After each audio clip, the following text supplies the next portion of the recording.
नमस्कार, मी Akash Jadhav. Bureau of Indian standards अर्थात BISच्या जाहिरात जी आलेली आहे त्या जाहिरातीबद्दलची माहिती आपल्याला ह्या व्हिडिओच्या माध्यमातून पाहिजे. सगळ्यात महत्त्वाचं म्हणजे व्हिडिओ पहिल्यापासून शेवटपर्यंत पहा, कारण की अशा काही गिनी चुनी ॲडव्हर्टिजमेंटपैकी आहे ज्यामध्ये आपल्याला IBPSचा पॅटर्न आहे आणि एक्झाम जी आहे त्या IBPSच्या पॅटर्नवर आपल्याला केंद्र शासनाची सेंट्रल गव्हर्नमेंटची प्युअर सेंट्रल गव्हर्नमेंटची नोकरी मिळणार आहे.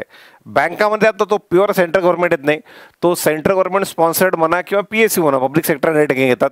इन्शुरन्ससुद्धा तसंच. पण अशा खूप कमी एक्झाम्स आहेत ज्यामध्ये पॅटर्न IBPSचा असतो. बऱ्यापैकी सेंट्रल गव्हर्नमेंटच्या एक्झाममध्ये पॅटर्न आपण पाहतो TCSचा असतो, पण इथे IBPSच्या पॅटर्नवरची ॲडव्हर्टिजमेंट आहे. त्यामुळं तुम्हाला कसलाही नवीन अभ्यास जो आहे तो करायचा नाही आहे. जुन्या केलेल्या अभ्यासाच्या बेसिसवरच तुम्हाला ही नोकरी जी आहे ती मिळणार आहे. त्याबद्दलची अपडेट आपल्याला या व्हिडिओच्या माध्यमातून पाहिजे. तर चला आपण स्टार्ट करूयात. स्टार्ट करत असताना 2 पार्टमध्ये ही जाहिरात असेल. पहिल्या पार्टमध्ये PDF मधला जो महत्त्वाचा पार्ट आहे नोटिफिकेशनमधला तो आपण घेऊयात. दुसऱ्या पार्टमध्ये तुमचे जे काही जनरल क्वेश्चन्स असतील, FAQs असतील, तो वाला पार्ट आपल्याला पाहायचा आहे. ते पाहत असताना फक्त मला एक अनाउन्समेंट करायची होती आपल्या ऑफलाईन आणि ऑनलाईन बॅचबद्दल.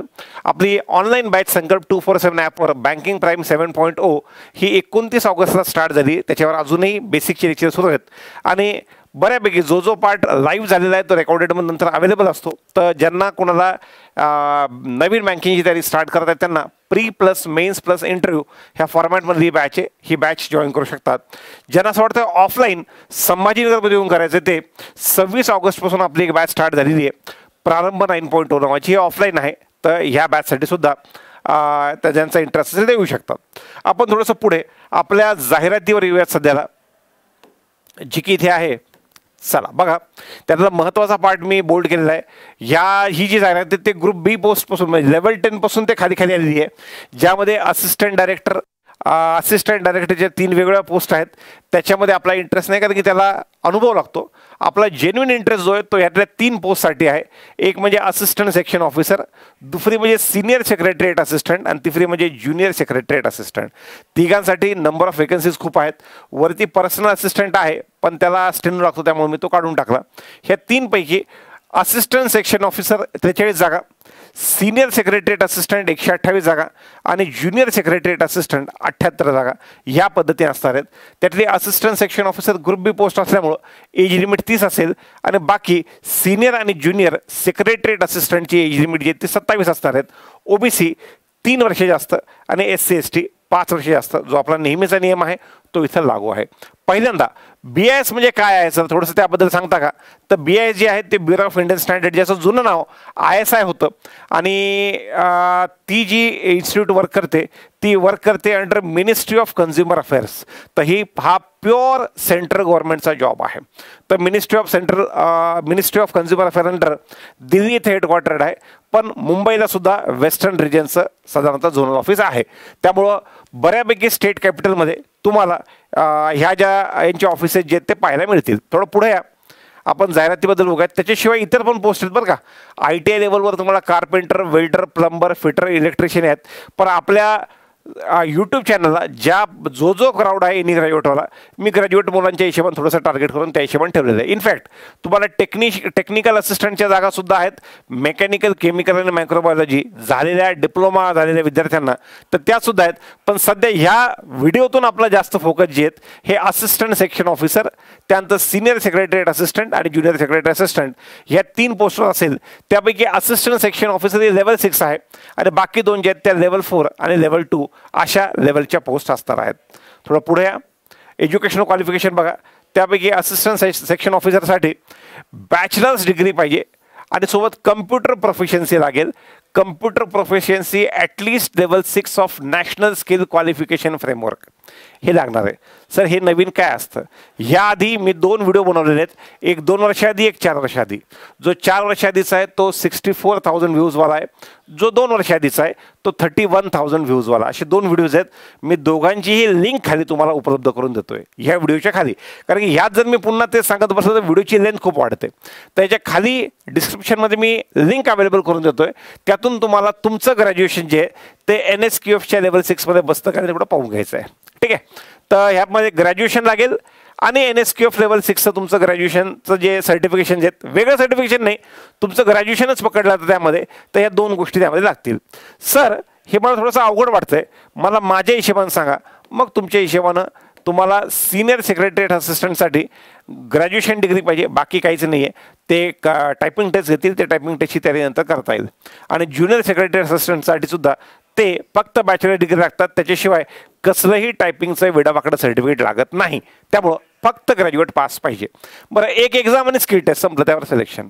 त्याला कसलंही इंटरव्ह्यू नाही आहे, एक एक्झाम आणि स्किल टेस्ट. स्किल टेस्टसुद्धा क्वालिफाईंग आहे. तुमच्या सिनियर सेक्रेटरी असिस्टंटसाठी ही जी स्किल टेस्ट असेल ही वर्ड, पॉवर पॉईंट आणि एक्सेलमध्ये असणार आहे.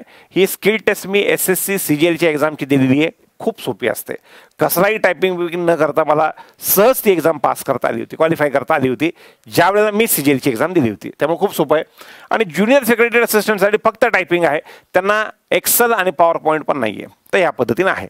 तर चला, तिन्ही पोस्टही सांगितलं, तिन्ही पोस्टचं सिलेक्शन प्रोसेस त्यांनी सांगितलेलं आहे. त्यापैकी असिस्टंट सेक्शन ऑफिसर जे ते ऑनलाईन एक्झाम आणि स्किल टेस्ट संपलं.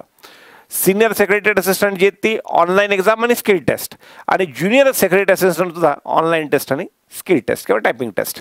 या पद्धतीनं 2 टप्प्यामध्ये सिलेक्शन असणार आहे. आता थोडंसं पुढे येऊयात. पुढे आपण जर बघितलं, ज्या 3 पोस्टला आपण टार्गेट करतोय तिघांचाही सिलेबस सेमच आहे. Assistant section officer, senior secretariat assistant आणि ज्युनियर. यासाठी reasoning IBPS pattern 50 question 50 mark, section time limit आहे. General awareness 25 question 25 mark, quant 25 question 25 mark आणि इंग्लिश 50 क्वेश्चन 50 मार्क. असं 150 क्वेश्चन 150 मार्काची 120 मिनिटाची परीक्षा असणार आहे. अर्थात वेळ बऱ्यापैकी व्यवस्थित त्यांनी उपलब्ध करून दिलेला आहे. 120 मिनिटामध्ये 150 क्वेश्चन हे असं. बाकी आपण इतर IBPS एक्झाममध्ये बघितलं तर 120 मिनिटात आपल्याला 200 पर्यंत क्वेश्चन जे आहेत ते सोडावं लागतात. थोडंसं पुढे या एज रिलॅक्सेशनबद्दल यात म्हणलेलं आहे. अजून महत्त्वाचा पार्ट, एक्झामचे सेंटर जे आहेत बघा ते महाराष्ट्रामध्ये सगळ्यात जास्त दिसले मला, म्हणजे मुंबई. आता ते मुंबई, नवी मुंबई, ठाणे, मुंबई मेट्रोपॉलिटन रिजन सगळ्यांचं एकच असतं. महाराष्ट्रात बाकी नाशिक, संभाजीनगर, पुणे आणि नागपूर. मी वरवर बघितलं तर मला 4 सेंटर वाटत आहेत. आता महाराष्ट्रापेक्षा जे मोठे राज्य आहेत बघा, UPमध्ये 3 सेंटर आहेत, लखनौ, प्रयागराज, देहरादून. आणि 2च आहेत. UPमध्ये 2च आहेत. तर महाराष्ट्रात एक्झाम सेंटर 4 आहेत. आता एवढी सगळी सुविधा दिलेली असताना अप्लाय न केलेला वेळाच म्हणावं लागेल. बघा, एक्झाममध्ये सांगितलंय की आमची जी काही एक्झाम आहे, किती प्रश्नांची, 150 क्वेश्चनची मला वाटतं, 150 क्वेश्चनची. तर त्यापैकी मिनिमम कट ऑफचा 50% असेल बाबा.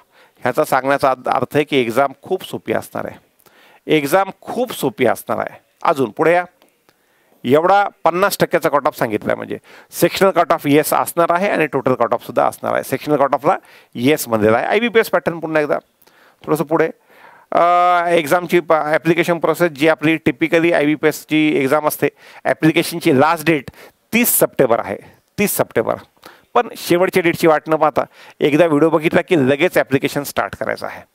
आणि होतं कसं की अशा व्हिडिओच्या खाली निगेटिव्ह कमेंट करणारे खूप असतात बरं का. त्यामुळे एका कारणाने एकाच दुसऱ्या कारणाने सोडून द्यायचं. एक्झामसाठी जी फीस असणार आहे ती तुमच्या एक्झामची फीस, ही एक्झामची फीस 500 रुपये असणार आहे, जी इतर IBPSपेक्षा कमी आहे. त्यानंतर एक्झामच्या डेटबद्दल जसं माझ्याकडे अपडेट आलं तसं मी सांगतो. सध्याला एक्झाम डेटचं कसलंही अपडेट नाही. त्यानंतर नेगेटिव्ह मार्किंग जी ती 25% एक्झामसाठी असेल. त्यानंतर सगळ्या ह्या ज्या टेस्ट असतील, इंग्लिश सेक्शन सोडता बाकी सगळे सेक्शन, इंग्लिश आणि हिंदी दोन्ही भाषांमध्ये तुम्हाला सगळे सेक्शन्स उपलब्ध असतील एक्सेप्ट इंग्लिश. थोडं पुढं ॲप्लिकेशन, त्यानंतर फिजिकली चॅलेंज विद्यार्थ्यांचं वगैरे सांगितलेलं आहे. स्क्राईबबद्दल सांगितलं आहे, त्याच्याबद्दलचे गाईडलाईन्स जे आहेत त्या दिलेल्या आहेत. त्या प्रत्येकाने आपापल्या जे आहेत त्या वाचून घ्यायच्या आहेत. 1 स्टेप बिलोबद्दल मी वाचण्याचा प्रयत्न केला पण मला कुठे ते दिसलं नाही. थोडंसं पुढे आपण जर पाहिलं, आता हा झाला नोटिफिकेशनचा पार्ट. नोटिफिकेशनच्या पार्टनंतर हा खाली हिंदीमध्ये ॲडव्हर्टिजमेंट दिलेली आहे. आपण आपल्या जाहिरातीवर येऊयात. इकडे पहिल्यांदा can I apply for multiple post, त्याच्यामध्ये काहीच मेन्शन नाही आहे, त्यामुळं आपण येस म्हणूयात. मागची ॲड पाहिलं तर मागच्या ॲडमध्ये दिलेलं आहे की आम्ही एक्झाम वेगवेगळ्या शिफ्टमध्ये घेण्याचा प्रयत्न करू, पण जर का एका शिफ्टला आल्या तर अशा वेळेला ते जमणार नाही असं त्यांचं म्हणणं आहे. तर माझं तुम्हाला स्पष्ट म्हणणं असं आहे, त्याच्यामुळे मल्टिपल पोस्टला अप्लाय करता येईल का नाही तर मला ते कुठेच दिसलं नाही. तर तुम्ही जर शक्य असेल तर मल्टिपल पोस्टला अप्लाय करा. आणि अप्लाय करत असताना तुम्ही पहिल्यांदा अप्लाय करा असिस्टंट सेक्शन ऑफिसर, जर तुम्ही तिन्ही पोस्टला एलिजिबल आहात तर. आणि मग काय, सिनियर आणि ज्युनियर सेक्रेटरीएट असिस्टंट तिघांचा सिलेबस सेमच आहे. तर पहिल्यांदा याला अप्लाय करा. 1+1 2 किंवा 1+1 2 तुमच्या हिशोबाने बघा, हे प्लस हे किंवा हे प्लस हे, फक्त पहिल्यांदा याला अप्लाय करा आणि दुसऱ्यांदा याला, म्हणजे पहिलं दुसरं किंवा पहिलं आणि दुसरं. रिझन काय, समजा त्यांनी अचानक वेळेवर नियम बनवला की मल्टिपल पोस्ट एलिजिबल नाही आहेत, तर IBPSच्या पॅटर्नमध्ये जो आपण शेवटी फॉर्म भरतो तो पकडला जातो. म्हणून पहिला हा दुसरा हा भरला तर ही एक्झाम तुम्हाला देता येईल, पहिला हा दुसरा हा भरला तर ही वाली एक्झाम तुम्हाला देता येईल. अशा पद्धतीने तुम्हाला मल्टिपल पोस्टला अप्लाय करायचं आहे. कारण की कसं आहे माहिती आहे, ही रिस्क मला माहिती आहे आणि मला तुमच्या 500 रुपयाची किंमत तुमच्यापेक्षा जास्त आहे, पण तरीसुद्धा कसं होतं की एवढी रिस्क घेतली तर त्याच्या पाठीमागचे रिटर्न जास्त आहेत. जो आपण पाहिलं 1:50, 1:60, 1:70 किंवा 1:100-200च्या रेशोमध्ये विद्यार्थ्यांना फॉर्म येतात, अशा एक्झामला फॉर्म खूप कमी येतात. कॉम्पिटिशन जी ती खूप कमी असते, व्हेरी लेस कॉम्पिटिशन, खूप कमी कॉम्पिटिशन अशा एक्झामला पाहायला मिळते. आता होतं काय की ह्या एक्झाम ज्या आहेत त्या मागे 2 वेळेस आलेल्या आहेत. पहिल्यांदा जेव्हा आले होते ती एक्झामची प्रोसेस कॅन्सल केली होती, तर म्हणून म्हणलं की खाली निगेटिव्ह कमेंट करणारे खूप असतात. एखाद्या वेळेस कोणत्याही संस्थेकडून होऊ शकतं की एक्झामची प्रोसेस कॅन्सल केली, नेहमी तसं नाही होणार ना. तर म्हणून अशा निगेटिव्हिटी करण्याच्या पाठीमागचा एक उद्देश असतो, ॲप्लिकेशन कमी होऊ देणं, तुम्ही ते होऊ द्यायचं नाही आहे. दुसरं, NSQFच्या लेवलबद्दल मी तुम्हाला सांगितलं, असिस्टंट सेक्शन ऑफिसरला NSQFची लेवल लागणार आहे, त्यासाठी 2 व्हिडिओची लिंक मी खाली दिलेली आहे. ते माझे दोन्ही जुने व्हिडिओ बघायचे, त्याच्यामध्ये मी डिटेलमध्ये सांगितलेलं आहे. इनफॅक्ट नायलीटच्या वेबसाईटवर जाऊन सुद्धा सांगितलेलं आहे की कोणकोणते ग्रॅज्युएशनची डिग्री त्यासाठी चालतं. एक्झामसाठी पॅटर्न हा SSC नसेल, तो IBPS पॅटर्न जे ते असणार आहे. त्यामुळे तुम्हाला वेगळा अभ्यास जो आहे तो ॲज कोणताही करायचा नाही आहे. परीक्षेची एक्सपेक्टेड एक्झाम डेट जी आहे ती अजून तरी माहीत नाही आहे, पण ज्याही वेळेस कळेल त्यावेळेस मी तुम्हाला सांगतो. जॉईनिंग लोकेशन जे आहेत हे वेगळे स्टेट कॅपिटल असू शकतात. त्यामुळं महाराष्ट्रामध्ये नेटवर्क मोठं आहे, महाराष्ट्रामध्ये प्रोडक्शन मोठं आहे, इंडस्ट्री मोठी आहे, त्याच्यामुळं BISचं काम जे ते अजून जास्त पद्धतीने आपल्याला इथे लागू होतं. म्हणून तुम्ही सगळ्यांनी जॉईनिंग लोकेशनबद्दल पण टेन्शन घ्यायचं नाही. आणि जरी दुसऱ्या राज्यामध्ये जॉईनिंग आली प्रमोशन घेतल्याच्या नंतर वगैरे, तर सगळ्यात महत्त्वाचं ते त्याचं ऑफिस असं काही एकदम छोट्या शहरांमध्ये नसतं, Tier 3 Tier 4 सिटीज नसतं, Tier 1 Tier 2 सिटीजमध्येच असतं. त्यामुळे तिथलं वर्किंग कंडिशन्स म्हणा किंवा ओव्हरऑल क्वालिटी ऑफ लाईफ म्हणा ह्या गोष्टी चांगल्याच असतात. थोडं पुढे कॉम्पिटिशन ह्या एक्झामला कमी असणार आहे. माझं ऐकायचं असेल ऐका, नसेल ऐकायचं असेल द्या सोडून, करा तुम्हीच कॉम्पिटिशन. ज्या एक्झाममध्ये एका जागेसाठी 200-200, 300-300 फॉर्म येतात अशा एक्झामला, तर थोडंसं तुम्ही ठरवायचं आहे काय करायचं आहे. पण मला असं वाटतं की एक चांगली संधी आहे, ही संधी कुणीही घालवायला नको. तर त्यामुळं एवढं मला ह्या व्हिडिओच्या माध्यमातून तुम्हाला सांगायचं होतं. तिन्ही पोस्टबद्दल सांगितलं मी. त्यानंतर ह्याच्या आधीच्या एक्झाम्स किंवा ह्याच्या आधीसुद्धा ह्या एक्झाम्सबद्दल जे आहेत ते अशा एक्झामचे व्हिडिओ बनवलेले आहेत आणि विद्यार्थ्यांकडून ॲप्लिकेशन जे ते करून घेतलेले आहेत. त्यातल्या त्यात IBPS पॅटर्नचे जितके काही विद्यार्थी नॉर्थ इंडियामधले आहेत, हे मुलं काय करतात, हे मुलं आपल्या टॉप 6 एक्झाम्सवरच फोकस करतात. एक IBPS ग्रामीण बँक PO, ग्रामीण bank clerk, IBPS PO, IBPS clerk, SBI PO, SBI clerk. तर अशा वेळेला अशा एक्झामसाठीची कॉम्पिटिशन जी आहे ती पुन्हा एकदा कमी होऊन जाते. एकच एक्झाम आहे, प्री मेन्स नाही आहे, इंटरव्ह्यू पण नाही आहे. त्यामुळं एक एक्झाम आणि सोबत स्किल टेस्ट दिली की त्यांचं फायनल सिलेक्शन आहे. म्हणून तुम्हाला सगळ्यांना विनंती होती की जे विद्यार्थी एलिजिबल आहेत किंवा ग्रॅज्युएट असलेला प्रत्येक पोरा एलिजिबल आहे तसं पाहिलं तर अशांनी मल्टिपल पोस्टला अप्लाय करा. 500 रुपये फीस आहे. हीच 1000 असली असते मी एक पोस्टला अप्लाय करायला सांगितलं असतं.